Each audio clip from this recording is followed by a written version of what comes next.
this is Dennis Velco with OutBüro, and you're listening to OutBüro Voices, where we have engaging and interesting conversations with LGBTQ professionals, entrepreneurs, and community leaders from around the world. And today, we are very happy to be having a conversation with Richard LeMay. In a very brief stroke, Richard is a playwright, executive producer, director, and author. And I hope I haven't missed anything there, but we're going to let Richard talk a little bit about his background. Welcome to the show. Thanks, Dennis. Good to be here. Awesome. I'm not a playwright, correction. I'm a screenwriter. Screenwriter, yes. Thank you for correcting me. Playwright. I love plays. I love live theater, but I have not. I can't pretend to know anything about it. I'm a writer, producer, and director of film. I'm probably best known for the remake of Francis Ford Coppola's first film, Dementia 13, which I directed for Universal. That was in theaters a couple of years ago. Followed by another horror movie called Bloodbound, starring Josh Brolin's daughter, Eden Brolin. She's wonderful if you haven't seen the movie. Before that, I was making primarily LGBTQ films. Most notably, Children of God, I produced, winner of 27 awards internationally. It sold in, I think, 32 countries, and it was on Showtime for 6 years. And Naked As We Came, which you can see currently on Amazon Prime or Hulu, and every other streaming platform. So. Gotcha. And so what got you into this direction as a career? I have one of those long, twisted stories. I don't know how twisted, but I went to school for physical therapy, and I was a licensed physical therapist, and I was traveling the country. And twist of fate, I ended up doing some commercials. Someone asked me if I would do a commercial. The clients liked me. I got hired back, and then I said, well, maybe I'll look into this as a career, and just make some extra money. And cut to 3 years later, I was kind of doing that full time. I made some horrible films as an actor, absolutely embarrassing. And the last one I did, I thought, if this director can make a living, anyone can. So I shot my first movie just for me as an actor, and I fell in love with the process. And I never looked back. I've never acted. I think it's been 25 years since I've been in front of a camera. So it just was like a bug. It took hold of me, and I just kept shooting. I started at the bottom. I was making no budget films and just kind of clawed my way higher and higher. Every film got a little bit bigger, and yeah. Okay. Well, you bring up something that has come up in a few of my other conversations, and that's sometimes you go to school and you think you know what you want to do, and of course, when you're in high school, you have no life experiences to really know necessarily what you enjoy. I mean, some do, but the vast majority of people who are working today work outside of their degree. And I really like and so totally resonate with what you said is, when you were observing that director and saying, in your head, well, geez, if he could do this, I can. And that's a lot of how I started down my initial entrepreneurial path. So, it was working, consulting in Fortune, 500 level companies. And I became the division director for a consulting firm, and that gave me a lot of insights. And then one day I was just irritated, and I had that same moment. Holy crap! If this person can run this company and have all these staff, so can I. So those moments. Yeah. So I left that company and started my own. And, it took some time, but eventually I got all the same clients. So he hated me. But yeah, he tried to cause me some trouble in the industry. But yeah, so very interesting. So I think that's a really good point for people to take away, is to be open, observant, and why not give it a shot? It's tough. Right. So one to that. I remember when I decided I was going to like explore acting. I had a degree and I loved physical therapy, to be honest. I loved it. But, I'm like, well, I'm 25 years old. Like, why not explore? And I can't tell you how many people said, like, are you crazy? You're going to throw away your career, your degree, all this stuff. And my father said, why not? Live your life. Do it. If you feel like trying something on, do it. And I always thank him for for that. Oh, that is great.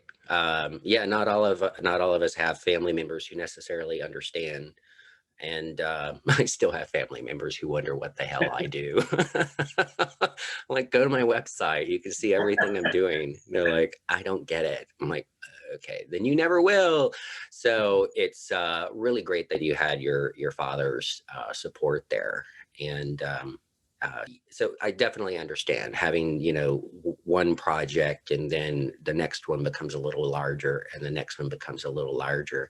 But looking back on those early days, is there anything that kind of stands out that was a real, challenge for you? Now, I know budgets are obviously a huge challenge, but, what, if anything, were some of your earlier challenges and how did you overcome them?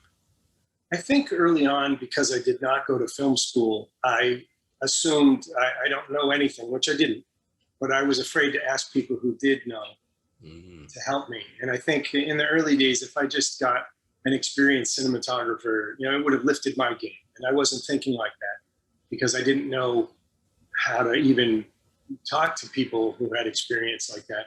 So I was a bit intimidated. That's obviously my own insecurities, but having worn every single hat, I've edited 2 features. I've been the DP on 4 features. I've done wardrobe on 5 features. I've produced 8. And I've directed 5. So now I actually can have a conversation with every professional, and I work with some great people now who are much bigger than me, but I'm able to have that conversation. So I think if I could do it over again, I probably would have reached out to people who knew more than me.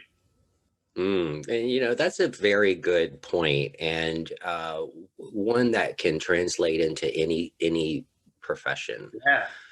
It's like right now I'm writing some job descriptions. One of my good buddies is helping me get connected with a company who provides college students as interns, and they get college credit, and they work 120 hours, for it. So as an entrepreneur and a startup, I'm very happy about that. And right in my job description is I have, you must have the openness and willingness to accept and give constructive feedback. Wow. You must know when you don't know and seek help. Google it, YouTube it, and if you don't find your own answers, then raise it. And so that's so important because there's a sense of sometimes with people, oh, if I raise my hand and I say that I don't know this, the boss or other people are going to realize I don't know, and I might not, succeed because they realize what I don't know. But the problem with that, folks, is you go down, if you don't seek out that advice and that help and that info and everything else that you need to do your job, you're going to suck at your job, right? You're going to suck because you're not performing to your best. So I try to create a culture in my past companies and mine, in that asking questions, asking for help is not a sign of weakness. It's a sign of strength. It's a Mm-hmm. sign of openness and willingness to learn and grow and challenge yourself. And so, yeah, so I really like that you have, unfortunately, as you self described, you didn't do that back then, but it's great that you acknowledge that now. And Well, now I always say I don't have all the answers, but I have lots of opinions. And when you're the director of a film, you have to be the one who makes a very clear decision at some point. And time is of the essence. But I always say the best idea wins. So if the cinematographer says, "What if you shot it this way?" Yeah, I'll be open to that. And if it resonates, it's my decision to say yes or no. But I've found I've gotten more great ideas from other professionals working alongside me, and you have to be open to that. So I think what you're saying is spot on. Yeah, and I really like how you frame that as well. And you know, even looking at the space of, you know, diversity and inclusion, I mean, the reason why businesses, study after study shows that when an organization of whatever size is open to diversity and inclusion, including no matter if they happen to look like you, but diversity, inclusion, and thoughts, diversity, inclusion, and ideas. Okay, Mm. not just that that person is of a different gender, a different race, or a different whatever, but being open to that. Study after study has shown that organizations of whatever type typically can perform and, if money is involved, increase their revenue by up to 30%, Mm. because those ideas are coming in. And for in your industry, that could translate into a better film, you Yeah. know, which could translate into more money, being more views and so forth, and more likes and all of that on Amazon and Hulu and whatever rating systems are out there for it. So that's great. You know, and I shared with you just before we got on here, and I'd like to, you know, share with the audience. You know, I don't get, because I do work constantly, and don't always get a lot of time to do as much research, because these conversations are very organic and it really doesn't require it. But last Thursday or Friday, I was just needing a break. So I actually took the time, about an hour and a half or two out of my day, literally turned off everything and watched one of your films. It was the 2013, is it Naked as We Came? Yes. Yeah, Naked as We Came. Folks, you can view that. I viewed it on Amazon, Amazon Prime. I think you mentioned it's also available on Hulu. Yeah. And I really, really enjoyed the story. The you know, the story, for those in the audience to captivate your interest, is of an older woman who is in the process of dying of cancer, and she calls her daughter and her son to come be with her. She's already tried all the possible ways to cure it, from traditional medicine to Eastern medicine to, you know, yoga and everything else. And she's just came to the point where she has accepted that it's inevitable. Her time is near. And it really gets into the family dynamics, especially between, you know, the daughter and the son. And the daughter's very controlling, wanting, you know, to do you know, try to get mom to go do more stuff. And there's a lot of contention there. And you know, and so many families do go through that, especially when someone is passing. Sometimes behavior gets a little skewed because, you know, they're facing that impending loss, and so they start to act out maybe a little differently. But I really thought that, one, the writing was great. And as I mentioned, the daughter, who is the most contentious, really made me have a physical, verbal emotion. Um, You're not. Yeah. So yeah, that 30 minutes through, I was like, oh my God, she's being a freaking bee. And you know, I don't have that level of, you know, expression every you know, all the time with films. So I commend you for that. And then it had a great love story, or the buddings of, or at least a tryst, between the two male actors. And yes, you know, folks, there is a sex scene, but it's done very tastefully. So highly recommend that you check out Richard's movie Naked as We Came. Thank you, Dennis. So so what kind of things have you been doing recently? Recently, I just released a novel called All the Way to Wrightsville. It's a coming of age, coming out story for a character who's a twin, and he's gay. His twin brother is straight, and he desperately wants to get out from under the shadow of his gregarious brother.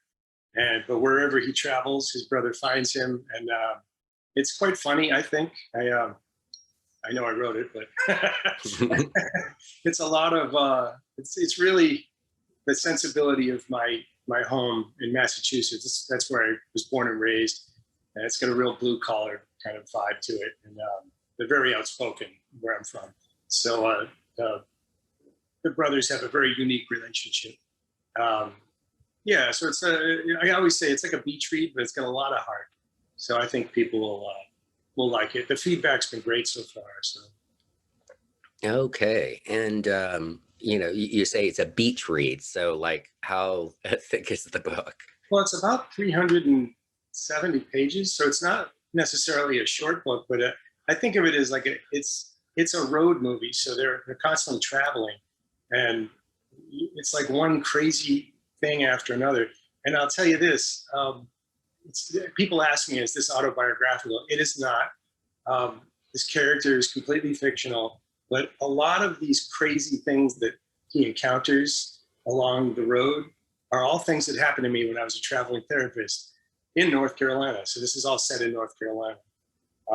So it's I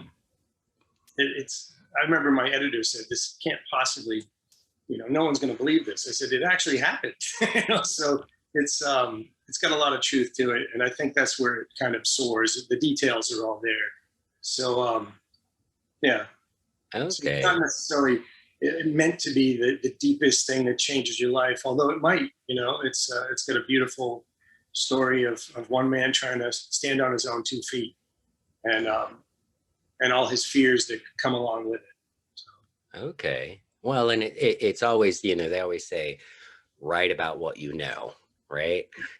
And writing about what you know doesn't mean that it's an autobiography, but it's taking portions of your life experiences and interjecting that into a fictional character set so that you can, really delve into it without having to be like an autobiography, sticking to strictly the facts, right? You can amplify situations and dialogue where you need to be able to get that reader's mindset into the story. So yeah.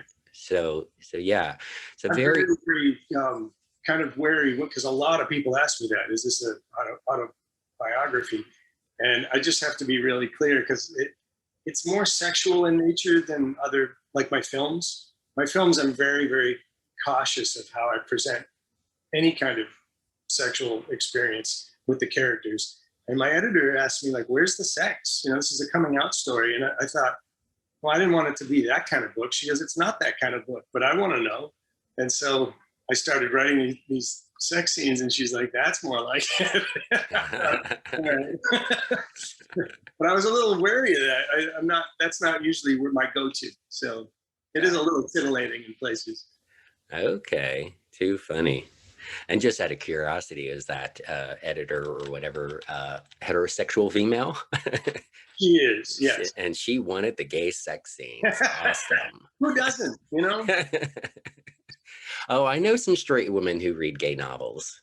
It's very interesting. They don't read lesbian stuff, but they read gay stuff. It's funny. Well, the fun thing is you do the research, and a lot of these really popular gay novels are written by straight women. Really? It's shocking, I thought. Wow. Very interesting. Not I didn't know one. that. Very interesting. I've gotten to know quite a few, LGBTQ authors and publishers and so forth. But yeah, I've never had the opportunity to interview a heterosexual author writing gay, I know, right? gay work. So that would be interesting. Connect me up. Who are they? I'd love to delve into their reasoning. It's fantasies. Probably like straight men, fantasizing about lesbians. Maybe straight women fantasize about gay men. Who knows?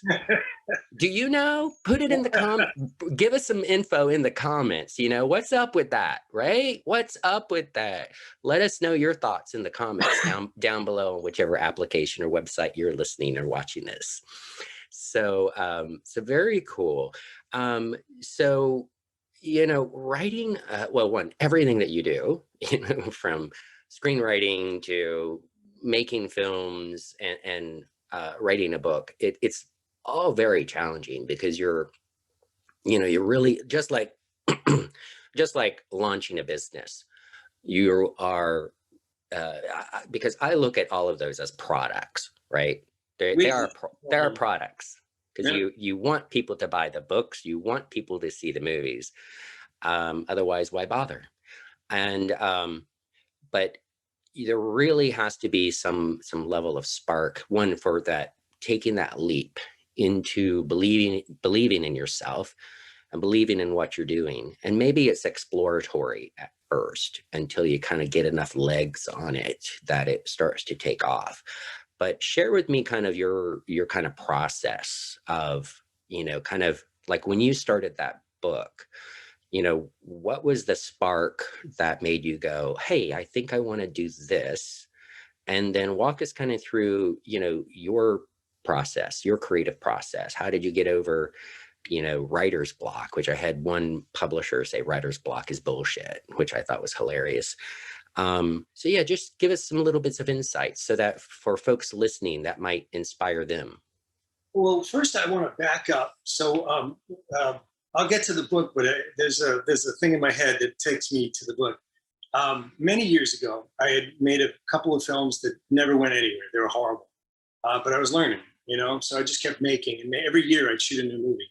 And I shot a movie called 200 American, which you can still get. It's out there on many platforms. It's I think I made it for $1,500. It was like it looks like it. It's pretty ugly looking, but there's some great performances and a lot of heart. And I just thought, no one's going to like it. No one's going to want to see it. And it became like a festival hit. It sold out around the world. And I remember, this is in 2003 or two. So much of gay cinema ended in a death, or, back then. Now we're seeing a lot more varied stories and happy endings. But people lined up in those first few festivals to shake my hand and say, thank you for a happy ending. And I remember kind of being caught off guard by that. And as I thought about it, I thought, oh, I have a voice. And I didn't know that. And then I felt obligated, like whatever I made, in the LGBTQ arena, I thought it has to have a positive slant no matter what. And so I became very conscious of what I was putting out. So at a certain point, I said, I think I want more money. And I started to do horror movies, and which are great. I love all that because I love horror movies. But I just thought to myself, I think I want to get back to my roots and what really kind of made me inspired in the first place. And the book was the foray into that. I'm also developing a gay love story set in COVID times, but this book was the foray back into that, like reconnecting to that voice and putting out something that I feel is kind of important, but yet just positive, really. So that said, my process as a writer, you mean? Well, yeah. Well, since that's one of your more recent works, and oh, by the way, before we jump into that, I felt your ending on "Naked as We Came" was a very, what I understand to be a very French ending. It didn't culminate into like the one leaving his partner who never was seen but spoke of, and them running off into the sunset as a happy, ever after couple, which is what I was kind of expecting. And then, yeah, and then it was not. And it was like, oh, okay. And I literally thought to myself, wow, that's a really French ending. You know how I see that? I've heard so many people like, oh, I wanted them to get back together, but it really is one character saying, can I go to whatever with you? And he says, no, I'll drive myself. That's him saying, I'm taking control of my life. I don't need a man. And so for me, I thought it was important for that character to stand on his own 2 feet and be a man without, relying on another man to make him feel whole or whatnot. So, Yeah, well, and when I say the kind of the French ending is like that's to me the ending was real. right, That those kind of situations happen. You might meet someone, have a long weekend tryst, and it doesn't mean you're going to become, right, put a ring on the finger. It means just experience it, acknowledge, enjoy, but your lives aren't are going to go off in different directions. So for me it was a more realistic ending to it. So anywho, I just it took me just a little bit going, oh, okay, all right, I get what he did here. Awesome. So yeah, so if you would, for even just, budding authors or, people who, would like to do something, it's a very challenging process. well, Um, I teach screenwriting, and what mm, I tell my students is writing is rewriting. So anyone who is interested in writing anything, it doesn't matter. Just start writing because you're going to have to rewrite it all anyways. And that sounds daunting, but it actually is liberating because if you saw this novel all the way to Wrightsville in its first incarnation, it was ludicrous. I didn't know what I was doing. I've never written a novel. It's my first. So, but even with screenplays, you write. I tend to do an outline for whatever I do. I make a detailed outline that goes pages and pages, and then you just get in and fill in the blanks on the page itself, and the story comes out, and then I step away for a minute. I come back to it. I'll let other people read, give me notes. I really do try to keep my ego in check. Like I said, I don't have all the answers, but I have lots of opinions. And if someone says something doesn't work, I have to be open to hearing that. And that's where revisions come in. A good editor is, you don't have an editor for screenwriting, but for the novel, she was absolutely the most important thing ever. I didn't even realize it would be that important. And it's kind of like a film editor. They'll make or break your movie. So mm, you have to work with great editors. mm. Um, so yeah, I think to demystify writing, you just have to start because eventually you're going to rewrite the whole thing anyway. So, and then some, it took 7 years to finish this. Of course, in 7 years, I directed 2 films and I produced 10 episodes of TV and wrote 7 screenplays. So, Okay. and I raised a dog. So, I mean, a lot went into those 7 years, but, toiling away in my free time, this book, it took a while to get there. Yeah. So I think a Got. lot of people want the easy way to, I want to. I listened to an interview once. This woman said, I always wanted to write a novel. And so I did in 3 weeks. And I put it on Amazon. And I thought, 3 weeks? Like, how does that even translate to a story? But good on her. I wish I had that. Yeah, yeah. I mean, some people can, like, there's one person I spoke with recently who wrote a book in 10 months, but I mean, he was full time. I mean, he was like, that was the only thing he did, 6 to 8 hours a day kind of a thing. And, but what I really like there is, I have a saying that is throughout a lot of my videos and interviews, and it's magic and miracles happen when you believe and you take action. Hmm. So believing in yourself, but the key point is taking action. So if you say, oh, I want to write a novel, I want to write a novel, I want to write a novel, but all you do is play video games and, sit on the couch, that novel's not going to write itself, right? You have to take action and start and work on it and build those incremental successes.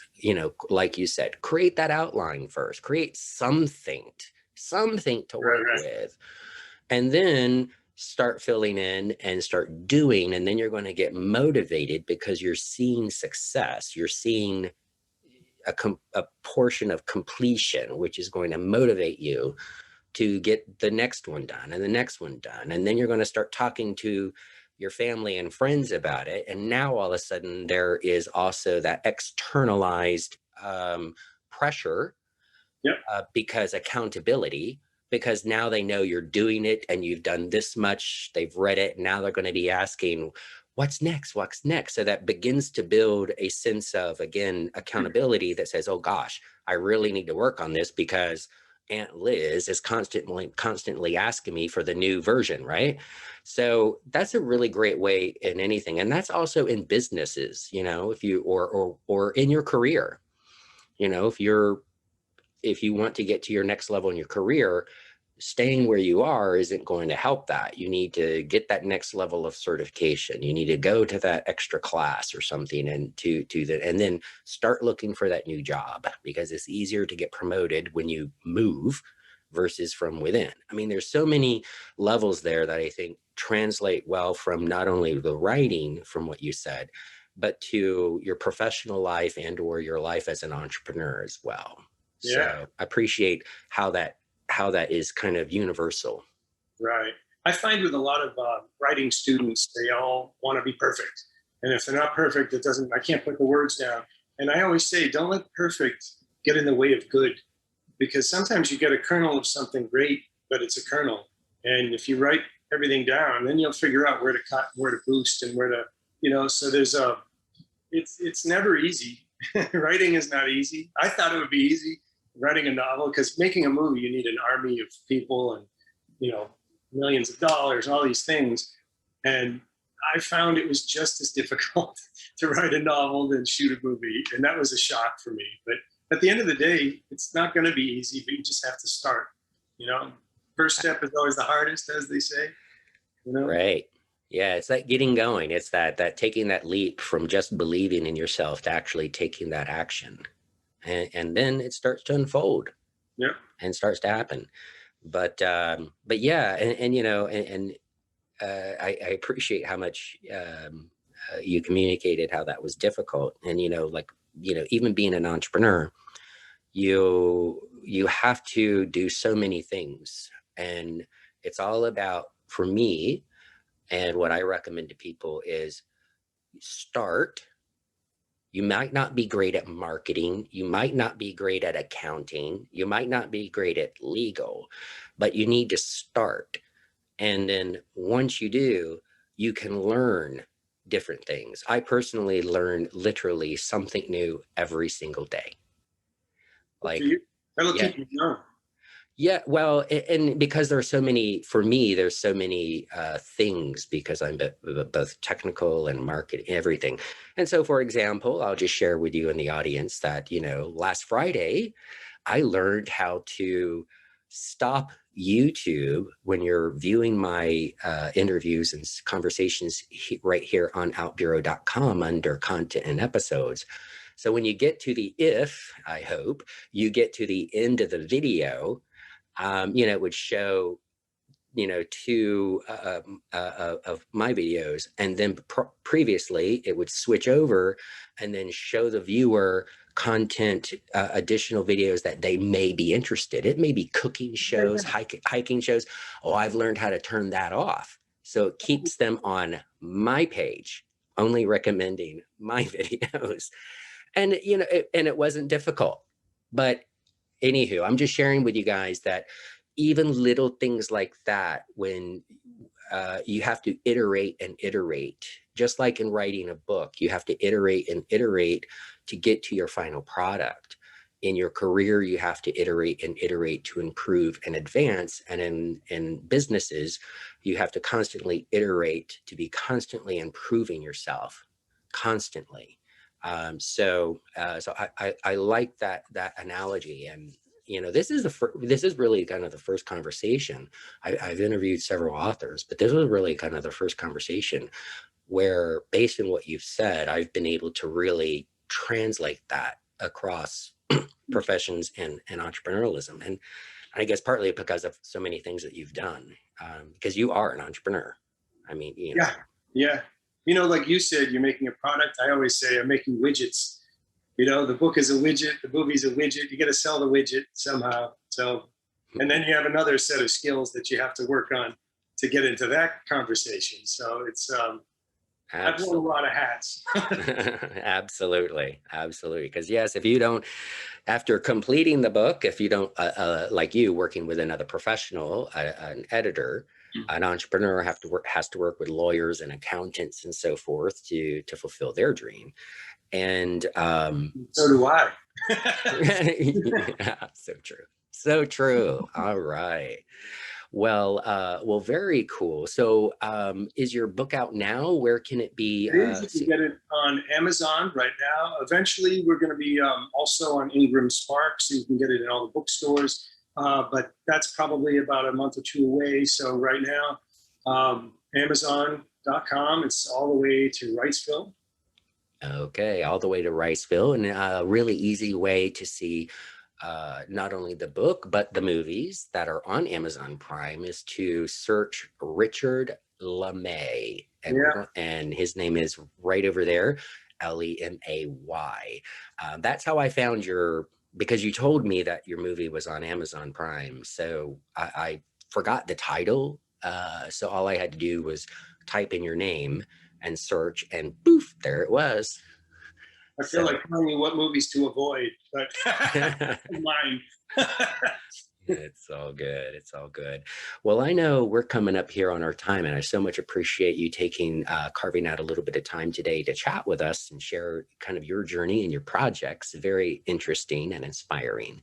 Is there anything that maybe we hadn't covered that you would like to talk about or share? And it's okay if not. Yeah, I don't think so. I think you're a good interviewer. All right. Well, super. Well, thank you so much, Richard, for again taking time out to chat with us today. And thank you, everyone, for tuning in to this episode of OutBüro Voices. Be sure to hit that follow or subscribe button on whichever application or website that you're listening to. And of course, join us on outbüro.com. That's OUTBURO.com. Now, once you are there, complete at least 30% of your professional profile. It's a lot like LinkedIn. And then that'll unlock all the site features, allowing you to connect and friend other professionals from anywhere in the world, and then direct message them as well. Additionally, that'll allow you the ability to join and or create groups. There is a Out Media group where almost every day you can share content, but I share movies and so forth that has LGBT content in it. There is a writers group as well. So if you happen to be an author or a budding author, join that group. It's actually managed by a professional editor and publisher. She is American, based in the UK, because her wife is from the UK. And it's a fairly active group, and it's just missing you. So come join us on outbüro.com today. There's over 230 groups right now, everything. And when I say professional, it's just meaning, no inappropriate content. But there's country groups, city groups, topical groups. For example, there's an Out Foodies group, and so forth. So there's lots of different groups. And if you don't see a group that is of a topic or interest for you, go ahead and create it. Well, thank you again, everyone, for staying tuned to this far. We look forward to seeing you on outbüro.com today. Bye-bye.